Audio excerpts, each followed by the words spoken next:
سارے لوگ انائے ہوئے ہیں.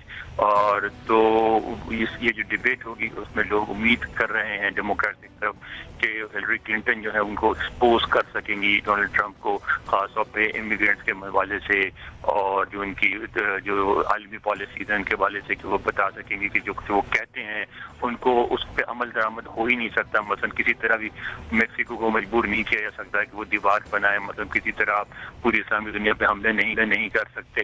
تو دوسری طرف جو ڈونلڈ ٹرمپ کے حامی ہوئے چاہتے ہیں کہ جو ڈونلڈ ٹرمپ کہتے ہیں کہ کس طرح امریکہ کو عظیم تر بنانا ہے اور کس طرح امریکہ کے دشمنوں کے دانت کھٹے کرنے ہیں, تو ڈونلڈ ٹرمپ اس پہ فوکس کریں گے. تو اس دفعہ میں سمجھتا ہوں کہ بہت زیادہ اہمیت ہے ڈبیٹ کی.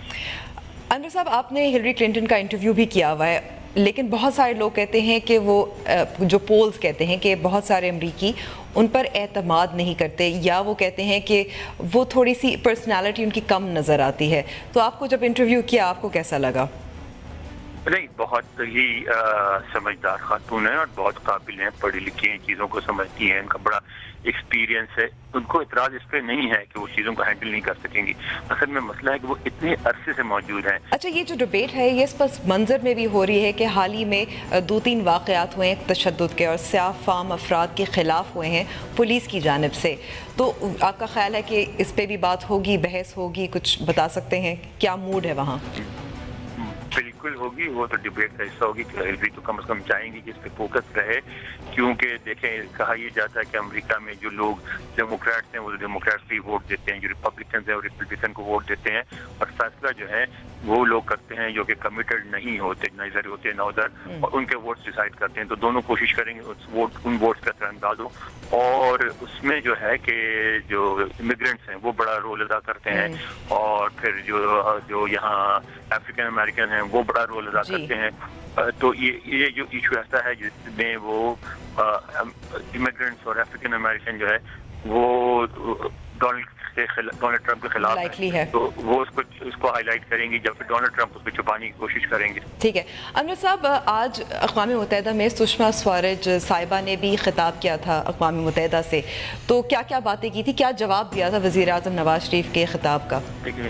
سشما سوراج کی جو اسپیچ تھی وہ ویسی تھی جیسے ہم توقع کر رہے تھے, کہ انڈیا نے پہلے کہہ دیا تھا کہ اگر نواز شریف نے, ہمارے وزیر اعظم نواز شریف نے مسئلہ اٹھایا کشمیر کا, تو ہم بلوچستان کو اٹھائیں گے. تو انہوں نے اٹھایا اور بڑی پرزور طریقے سے بقول ان کے جو پاکستان وہاں انسانی حقوق کی خلاف ورزیاں کر رہا ہے اس کی باتیں کی, اور انہوں نے یہ کہا کہ ہم جو ہیں بلوچستان, مطلب دنیا جو ہے بلوچستان کو نظر انداز نہیں کر سکتی. اسی طرح پھر کشمیر کے معاملے میں انہوں نے کہا کہ کشمیر پہ ہم کسی قسم کی بات چیت کرنے کو تیار نہیں ہے, کسی طریقے کا کشمیر جو ہے ہمارا اندرونی معاملہ ہے, اس کا پاکستان یا کسی اور ملک سے کوئی تعلق نہیں ہے. بلوچستان کے بارے میں بھی انہوں نے یہ کہا کہ بلوچستان ایک ایسا مسئلہ ہے کہ جو ہیومن رائٹ کا مسئلہ ہے اس پر ہمیں اور دوسروں کو بولنے کا حق حاصل ہے. انور اقبال صاحب, بات کرنے کا بہت وقت دینے کا شکریہ. اور اب وقت ہوا ہے بریک کا. بریک کے بعد ہم ایسے شخص سے ملاقات کریں گے جنہوں نے اپنی نوکری چھوڑی اور نئے سفر کا آغاز کیا.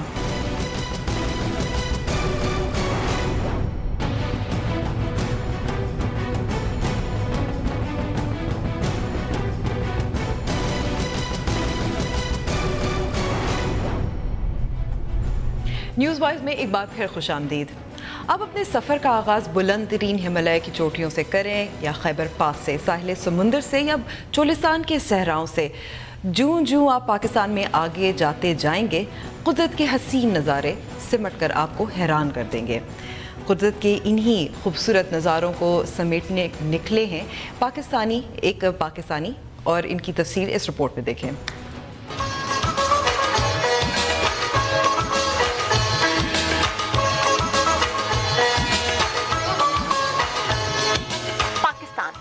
لوگوں کا خوبصورت ملک, قدرتی وسائل سے مالا مال, کو ہمالیہ کی برف پوش چوٹیاں ہو یا دیوسائی کی سرسبز وادیاں, استولا کا نیلا ساحل ہو یا تھر کا چمکتا ریگستان, قدرت کا ہر کرشمہ پاکستان میں موجود ہے. کمی ہے تو بس قدردان آنکھ کی, اور اس کمی کو پورا کرنے نکلے نوید خان.